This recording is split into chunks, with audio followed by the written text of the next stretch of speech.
Hey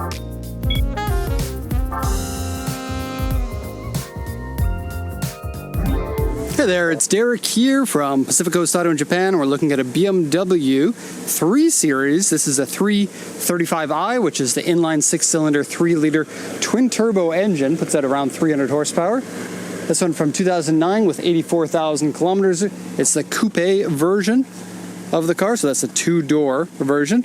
And this one was bought from auction here in Japan for export over to Canada, my fair country. This engine, lovely, lovely engine. I absolutely adore it. It feels so good. Good cross between a traditional turbo engine and a modern turbo engine. It was right at that point where turbos were starting to get not inconvenient for the masses. You were getting a good amount of low-end torque with these ones. And BMW kept this same basic architecture for a long time because it was working really well. Let's lower the hood here and switch the engine off for the rest of the report. I'll give you a little bit of a rev. I know I shouldn't be doing this, but I'm doing it anyway.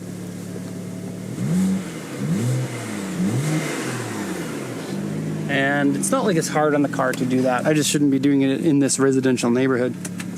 So switch that off. We'll come back to the interior in a sec. Our first thing is to translate that inspection sheet for you. Now, this sheet is all the information given to us from the auction. Let's go ahead and translate it now. This is your live translation of the auction inspection sheet. So 2009 BMW 335i Coupe, auction grade 4, interior B and exterior B. 84,269 kilometers, automatic transmission, power steering, power windows, leather, sunroof, ABS, airbag, ESC, which I guess is a traction control, right-hand drive, and a dealer car. So yes, you can get these BMWs in both right and left-hand drive. As you get higher in the model range, like 335 is the highest it goes before it goes into the M3, they tend to be somewhat common to get right-hand drive or left-hand drive. The lower models are just going to be right-hand drive here in Japan. You generally save a few $1,000s by going with the right-hand drive car because the left-hand drive ones here in Japan are worth more, and for export are worth more just because there are more left-hand drive countries. This one's going to Canada, which is a left-hand drive country, but yes, you can drive this car or any other right-hand drive car in Canada so long as it's 15 years old. So the only note here, or the sales points from the seller, says purchase from user, like basically a dealer trade-in, cruise control, sunroof, paddle shifting, automatic transmission, push start engine, and seat heaters. The report here from the auction inspector says door mirrors scratched, which honestly, they're not bad. See? Trim scratched, seat wear, exterior very scratches and dents, interior dirty, windshield rock chip, steering wheel grip wear, and floor carpet is dirty. The body here, it says A2 on the front bumper, which both of those are far underneath the front bumper, so you can't see it from the exterior. It has an A2 on the back of the bumper and this back corner, and otherwise a very clean looking body with just level 1 damages, like a 2 level 1 dents, a level 1 scratch, a level 1 scratch, almost invisible pretty much. Okay, so let's take you for a tour around it so you can see the car all around. The Coupe has slightly different headlights. And then this one has the BMW colored, like the M Motorsport grille in there as well. Wheels are the M Sport wheels. At first I thought they were, are those maybe the M3 wheels? But I don't think so. I think it's the upgraded M Sport wheels. And if you look inside, you have a set of slotted and drilled rotors, as well as a nice blue painted caliper. Okay, so the Coupe body design is a little bit sleeker and a little bit faster, as they usually are. I mean a faster design. The car is no faster than the sedan version of it. You get a little bit more aggressive tail lights. You get that nice little dual exhaust. 2 turbos, 2 exhaust pipes. I'm pretty sure they actually have just one that runs from the front and then splits out into the back. But it looks good. I love a dual exhaust, I gotta say. And I do wonder, as cars get like more and more electrified, more hybridified, exhaust pipes are going to be a thing of the past at some point in our history. I kind of feel like we're not going to have internal combustion engines, I don't know, 70 years from now. I'll probably be dead by then. Plus, I'll still be driving my old 1970s Corolla as long as I can. or one of my other cars. It's a bad job to have if you're addicted to buying cars, I'll tell you that. Or you could be a customer and you can have the same poor experience of buying too many cars that you don't need, if you're like me. Okay, so details here. We have headlights that are nice and clean and crisp. The car is dirty right now. The way it works is they come from the auction to here, they get shot, they go off. They get washed prior to export, but they'll still arrive somewhat dirty because inside the vessel, they'll sit there for a couple of weeks collecting vessel dust and whatnot. But yeah, the car is dirty at the moment, so you'll see stuff like this, which isn't damage, it's just dirt on the paint there. Paint condition all the way around looks pretty good. No signs of fade or anything like that. Wheels are in decent shape, but there are a few scratches. This one here being the worst of it, right there and there. And then tires are compliant for Canada. They're a Goodyear Eagle Rev Spec C. And then this is a 225 in the front. The 255 is a 3 centimeter wider tire in the rear. And I feel like these wheels are a nice fit for the car. They're a good size, they're sporty, and yeah, just like them. Now coming down here, we're looking super good for the side panel. And then we have A2, a couple of them. A2 right here on the bumper. Looks exactly like an A2 should.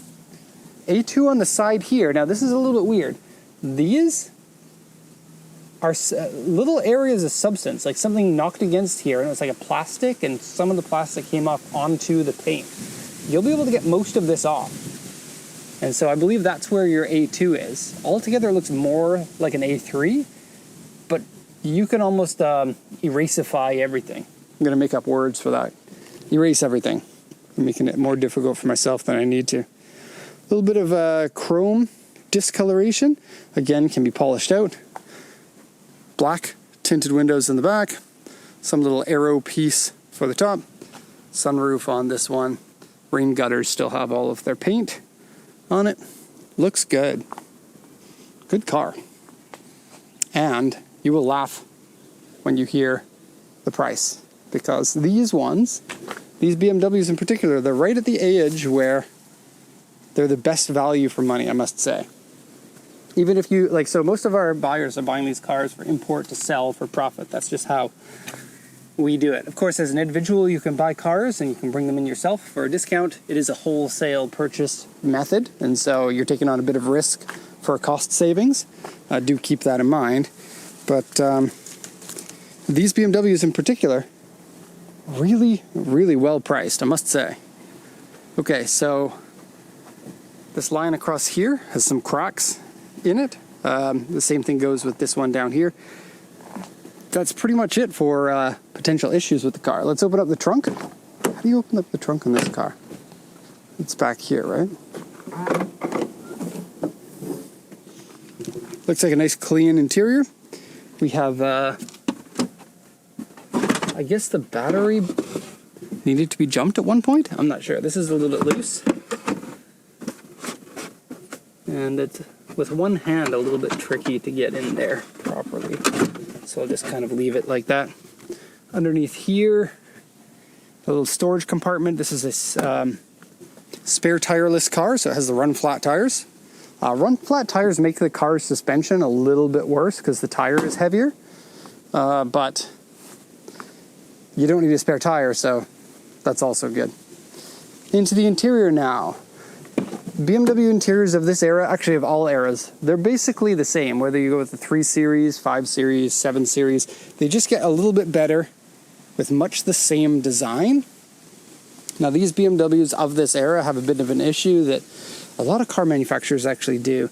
When it gets hot, this gets soft, and then it becomes very prone to scratching. And as you can see, some scratches along there, and a little bit of discoloration there. That's not the only place that has that. There's a little bit on the steering wheel, right in this spoke here, and a little bit on the dashboard over here. For the most part, those are both all really good. I'll go into the back seat first.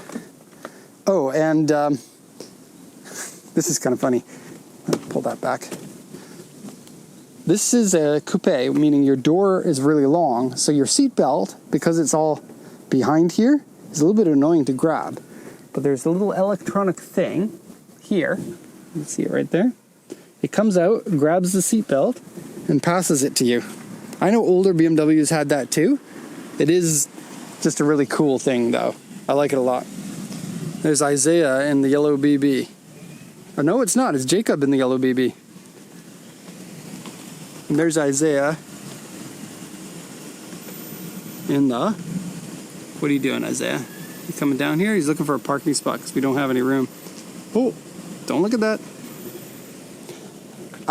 Back to this car. Yes, let's go into the back seats. Many of these coupes will have never been sat in the back. This one looks about the same. If you're expecting kids to sit in the car, or even teenagers, you get the 4-door version. Basically, the 2-door has emergency rear seats only. Driver's seat has an extendable cushion here if you have longer legs. Kind of a BMW thing. I know other manufacturers do it as well, like Lancer Evolution has them, and I've seen them on a number of other ones. BMW might not have been the first one, but they're the most well-known for that kind of thing. Very little wear on the bottom outside bolster and the bolster here. It does not look like nearly 100,000 kilometers. A little bit of leather wear right there on the piping, but yeah, not bad at all. The steering wheel, let me just show you that bit of wear. The top is all good. Over here, right between where your thumb goes and where the buttons are, that section is peeling a little bit. The screen is all good. The dashboard all good. The AC works. I didn't mention that in the interior check. I actually forgot. So this goes to the seller, or to the buyer. AC works and power windows work. 2 things that I forgot to mention. A little bit of wear around the edge of the start button there. Barely even noticeable. Comes with a CD player. Heated seats with 3 different levels of heat. And then a rear shade. You press this button and the rear shade goes... I didn't test that. Rear shades can be a little bit problematic. Sometimes they go out and then they get all wrinkled when they go back in or something. And we also don't test the sunroof because we don't want to have a car stuck with the sunroof open before shipping. We can test it if you want us to, though. Looks like we have a couple of wires here that go to something. I guess they took their drive recorder away when they sold the car. And I think a pretty good place to be here. It doesn't have a bad smell, but it does have a smell of air freshener. But I don't think it's been smoked in because no ash remnants in here. And otherwise, really nice looking car. It seems like a lot of people who don't smoke tend to keep their cars in better condition as a result. Not as a result, I don't know. There is some correlation there. Okay. So that's going to be all for this one. I hope you enjoyed the video walk around. If you have any questions, please feel free to ask in the comments section. But if it is an important question, you want to guarantee a response, make sure you email us. There's a link to our website and our contact forum in the description of the video. So anyway, thank you so much for watching and have a nice day.